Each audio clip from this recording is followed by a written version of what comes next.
Assalamualaikum warahmatullahi wabarakatuh. Saya Fali Prianur dengan NIM 221134062. Dan saya Muhammad Thorik Al-Hitsam dengan NIM 221134051. Nah, sekarang kita di mana sih, Tor? Kita lagi ada di Museum Geologi. Nah, ngapain sih kita di sini? Kita akan menelusuri Museum Geologi sebagai bahan tugas mekanika tanah. Ya. Penasaran kan? Mari kita cek ke dalam. Sebelum masuk, tentunya kita beli tiket dulu di sini. Untuk pelajar harganya 2.000, untuk umum harganya 3.000. Setelah membeli tiket, kita mulai masuk nih di ruangan pertama. Nah, di sini kita bisa lihat ada beberapa sampel batuan. Lalu kita melihat beberapa penjelasan tentang tanah. Jadi apa itu tanah? Tanah itu adalah benda alam yang terdapat di kulit bumi yang terbentuk dari pelapukan batuan atau pelapukan bahan-bahan organik, misalnya tumbuhan atau hewan atau jasad makhluk hidup lainnya. Lalu di dalam tanah ini terdapat rongga-rongga kosong.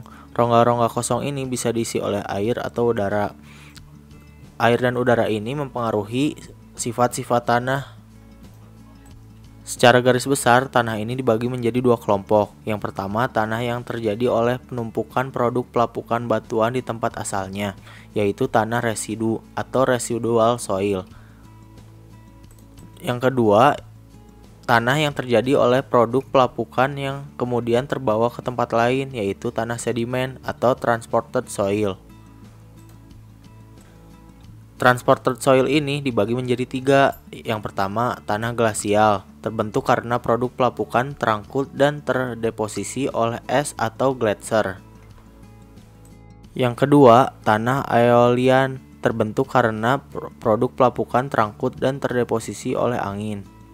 Dan yang ketiga, tanah aluvial, terbentuk karena produk pelapukan terangkut oleh air dan terdeposisi sepanjang sungai. Nah, tanah itu terbentuk dari apa aja sih? Secara umum, bahan padatan menyusun sekitar 50% bahan tanah dan 50% lagi berupa cairan dan gas.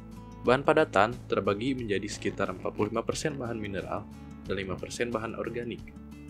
Bahan cairan, air, dan gas secara bersama-sama dan bergantian mengisi pori-pori tanah, masing-masing sekitar 20% sampai 30%. Kita akan bahas lebih lanjut mengenai bahan-bahan penyusun padatan.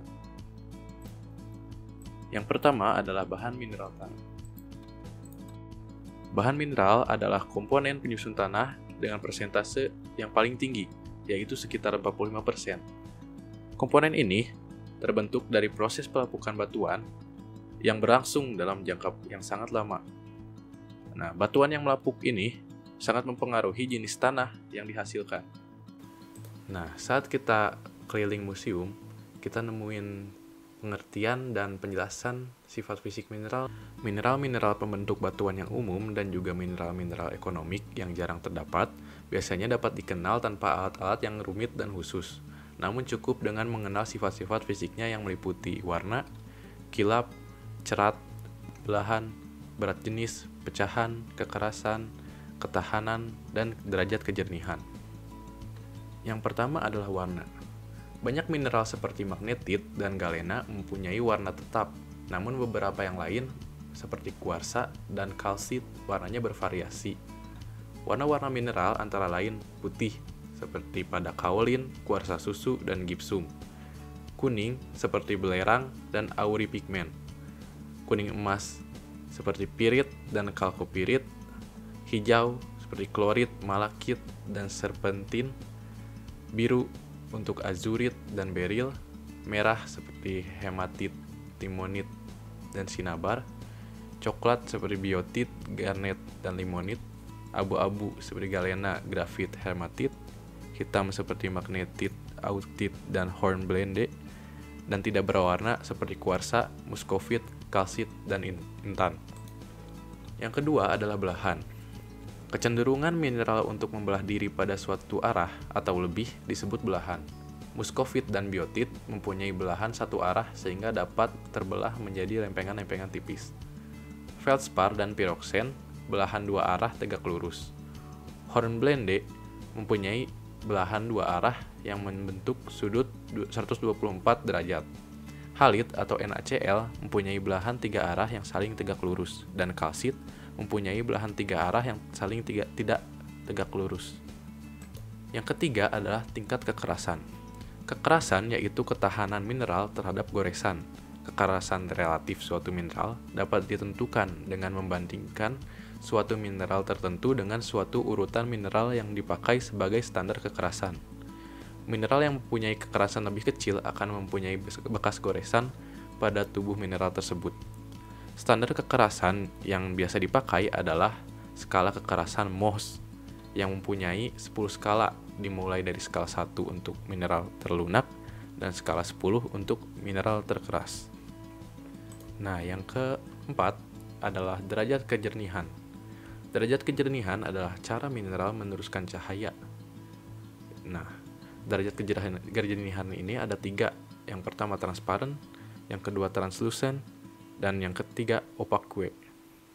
Yang kelima adalah kilap atau luster. Kilap adalah kenampakan mineral yang ditunjukkan oleh pantulan cahaya yang diterimanya. Dibagi 2 kelompok, yaitu kilap logam dan kilap bukan logam.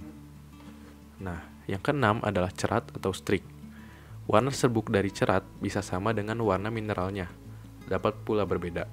Warna cerat untuk suatu mineral tertentu umumnya tetap, walaupun warna mineralnya berubah-ubah. Hematit, warnanya mungkin merah coklat atau mungkin hitam abu-abu, tetapi ceratnya selalu merah coklat. Augit, ceratnya abu-abu hijau. Biotit, ceratnya tidak berwarna, dan ortoklas, ceratnya putih. Yang ketujuh adalah berat jenis. Berat jenis yaitu ukuran yang menunjukkan berapa berat mineral. Jika volumenya 1 cm3, berat jenis makin tinggi apabila kandungan unsur logamnya semakin tinggi. Cara mengukur berat jenis mineral ada beberapa macam dengan menggunakan piknometer, gelas ukur, dan neraca air. Nah, yang ke-8 adalah pecahan. Bila tidak membelah secara teratur, maka mineral akan terpecah dengan arah yang tidak teratur. Nah, yang terakhir adalah ketahanan. Ketahanan adalah daya tahan mineral untuk menjadi pecah. Yang kedua adalah bahan cairan tanah. Bahan cairan yang dimaksud di sini disebut sebagai larutan tanah, yaitu air yang terdapat dalam tanah bersama bahan-bahan yang terlarut di dalamnya. Dalam larutan tanah terkandung bahan-bahan terlarut berupa kation, anion, ataupun molekul, termasuk di dalamnya unsur-unsur hara. Sumber utama air tanah adalah air hujan atau air irigasi yang ditahan oleh partikel tanah secara adhesi dan kohesi. Yang ketiga adalah bahan gas atau udara tanah. Bahan gas menempati ruang pori makro, yaitu ruang yang ada di antara unit-unit struktur tanah. Susunan gas yang terdapat dalam udara tanah ditentukan oleh hubungan antara tanah, air, dan tanaman. Gas utama penyusun udara tanah sama dengan gas-gas penyusun udara atmosfer, yaitu CO2, O2, dan gas-gas nitrogen.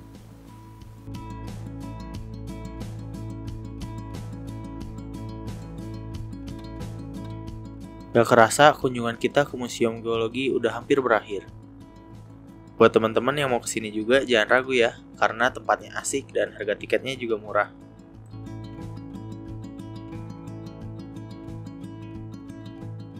Nah, itulah keseruan kita di Museum Geologi. Terima kasih sudah menonton. Wassalamualaikum warahmatullahi wabarakatuh.